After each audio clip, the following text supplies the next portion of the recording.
갈문, 선비의 길 스승의 길. 전 대전문학관장 박진영. 좋은 스승을 만난다는 것은 인생에서 큰 복이 아닐 수 없다. 초등학교부터 대학원까지 학창 시절을 거치면서 좋은 스승을 많이 만났다. 많은 은사님 중 나의 인생에 가장 크게 선한 영향력을 주신 분이 고3 때 담임이셨던 일송 송하섭 선생님이다. 진로 지도는 물론이고 결혼식 주례를 기꺼이 맡아주셨다. 그리고 문학과 교육에 대한 길을 열어주셨고 교직에서 정년하자 고등학교 총동창회에 재능 기부를 하라며 현찬위원으로 봉사할 수 있도록 이끌어 주셨다. 지금도 한 달에 한 번씩 모임을 갖고 사제의 정을 나누며 배움을 이어가고 있다. 극한 폭염이 연일 계속되던 지난 여름, 선생님께서 그동안 써놓은 글을 묶어서 인생을 마무리, 갈무리한다는 생각으로 수필집을 내겠다고 하셨다.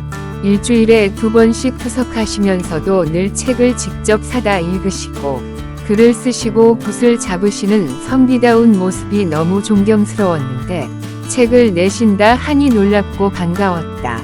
그래서 책을 만드는데 도와드리기로 마음먹고 원고 정리해서 교정까지 살펴보고 편집에 관여했다. 그동안 선생님께서 베풀어 주신 은혜를 생각하며 정성을 다해 원고를 읽고 나름대로 내용을 소화하면서 교정을 했다. 워낙 꼼꼼하게 쓰신 글이라 문장이나 구절과 단어에 손댈 것이 없었고 다만 오자나 탈자를 가려내고 띄어쓰기 몇 군데 손을 보았다.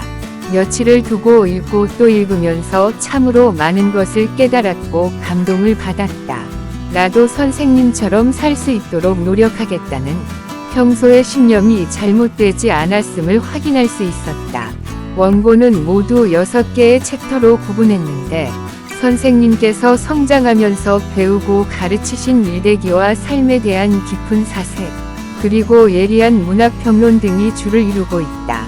일부는 인생을 마무리하는 언덕에서 일주일에 2번씩 투석해야 하는 절망적인 상황에서도 희망을, 부모님을 비롯한 가족들에게 소홀한 것에 대한 때늦은 후회, 선친의 아름다운 마무리를 본받아 삶의 흔적을 사진첩으로 갈무리한 내용이 감동적이었다. 그리고 정년을 하고 나서 열정을 다해 이룩한 일에 대한 보람, 그동안 인연을 맺은 가족과 동료, 동창과 인사들에 대한 고마운 마음을 진솔하게 드러내고 있다. 주변의 모든 분들과 원만한 관계를 맺으며 살아오셨는데 그것은 상대방의 입장을 헤아리고 배려하는 선생님의 공감 능력이 빛을 발하면서 작동한 결과가 아닌가 싶다. 이분은 유소년기부터 초, 중학교를 거쳐 고등학교에 들어가서 문학의 꿈을 키우면서 상록수 정신을 실천하기 위해 비양한 이야기와 대학을 들어가게 된 사연이 극적이고 흥미롭게 전개된다. 중학교 교사로 처음 교직에 들어가서 도교육회 연구사, 충대신문 편집국장, 고등학교 교사, 충남교육 편집장 등으로 근무하다가 이후 대학 교수로 임용되어 모교에 입문돼 학장과 부총장까지 지낸 일대기가 그려진 자전적 수필이다. 정년 퇴임까지의 드라마틱한 인생이 신묘한 인연의 끈으로 이어졌다고 회고하셨다. 불교의 업과 연기의 윤회사상이 그대로 드러나고 있다. 3부는 교직에 들어서서 열정을 쏟으며 보람을 느꼈던 에피소드를 모았다. 특히 고등학교에서 근무한 3년간이 교직에서 가장 열정적인 시기였다고 하셨다. 그 시기에 나도 선생님과 사제지간의 연을 맺게 되었다. 3학년 일반 담임을 하셨는데 현재 대전시 설동호 교육감도 같은 반이었다. 수업 시간에는 늘 열강을 하셨고 생활지도도 엄격하셨지만 상담이나 진로지도를 하실 때는 자상한 선배님이었다. 간호전문대, 배제대 교수를 거쳐 모교인 단국대학교 천안 캠퍼스로 옮긴 후 인문대 학장을 지내고 부총장으로 퇴임할 때까지의 보람찬 교직 생활이 구체적이고 생생하게 전개된다. 교직 생활은 온갖 우여곡절이 있었지만 보람이었고 행운이었다고 회상하셨다. 진정한 지도자는 강압적인 폭력보다는 벽과 예로 사람을 이끌어야 한다는 공자의 말씀을 환기시켜주는 대목이다. 4부는 세상만사 유감이라는 제목으로 일상생활에서 겪은 이야기를 엮은 것인데 깊은 사유를 통해서 얻은 깨달음에 관한 것과 좀 더 나은 사회를 위한 비판과 소망이 담겨져 있다. 정성이 주는 감동, 물결표답게 살자, 감사함을 아는 사회 등의 글을 통하여 이 시대의 어른으로서 어떻게 사는 것이 바람직한가에 대한 가르침을 잔잔한 감동으로 전해주고 있다. 그리고 오염된 언어 생활에 대한 우려와 자기중심적으로 억지를 부리며 사는 사람들의 삶에 대한 비판이 공감대를 형성해준다. 5부는 우리 고장의 문학담론이다. 주로 우리 지방 문학에 대한 논평이나 시집의 발문과 해설을 모아서 엮었다. 호서문학, 한국문학시대, 충남문학, 대전예술 등의 실은 문학담론인데 문학의 기능에 대한 탐구도 있고 지방 문단의 문제점을 분석하고 문단 활성화를 위한 여러 가지 방안도 제시하고 있다. 작고하신 안영진, 송백헌, 김용우 선생에 대한 추모의 글도 가슴에 깊은 울림을 준다. 6부는 작가와 작품, 그리고 평론을 묶었는데 시, 소설, 수필, 아동문학 등 다양한 장르의 문학작품에 대한 해설과 평론으로 짜여졌다. 시는 최송석, 김준호, 안치호 시인의 시집에 대한 해설이고 수필은 박경섭, 오민석, 권호덕, 박정열, 이한배, 조종국 수필가의 수필집 해설이다.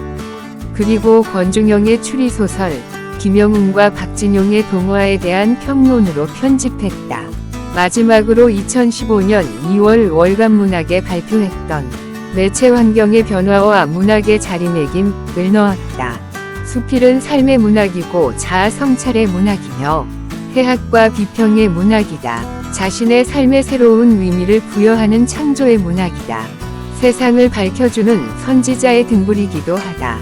선생님 수필을 편집하고 나서 타인을 이기는 사람은 힘 있는 사람이지만 자신을 이기는 사람은 위대한 사람이다. 라는 명언이 떠올랐다. 선생님은 평생 투사처럼 남과 다투면서 사신 것이 아니라 공자의 중심 사상인 인, 의, 예, 지, 신을 몸소 실천하며 선비답게 살아오신 분이다. 그리고 불교의 중심 사상 중 하나인 인연의 끈을 소중하게 여겨왔다. 모임의 기회가 있을 때마다 유교나 불교 사상이 담긴 명언을 붓글씨로 써오셔서 그 뜻을 풀이해 주셨는데 그때마다 새로운 것을 배우고 깨달음을 얻을 때가 많았다. 한 번은 욕지전생사금 생수자시 욕질의 생사 금생작자시라는 법화경에서 인용한 글을 써오셨다. 전생의 일을 알고자 하면 지금 살고 있는 자신의 모습을 보고 내생의 일을 알고자 하면 지금 자신이 짓고 있는 행위를 보라는 뜻이라며 삶의 지표를 일깨워 주셨다. 이렇듯 선생님은 현재의 삶을 통하여 전생과 내세를 관통하는 통찰력으로 세상을 살아오셨다. 그래서 우욕에 사로잡히지 않고 자신과의 싸움에서 이겨내고 문단에서는 존경받는 선비다운 어른으로 교단에는 커다란 족적을 남기며 위대한 스승의 길을 걸어오신 것이 아닐까. 일주일에 2번씩 투석의 고통을 겪으면서도 묵향 속에서 독서와 글쓰기를 멈추지 않는 한 선생님은 언제나 청춘이다.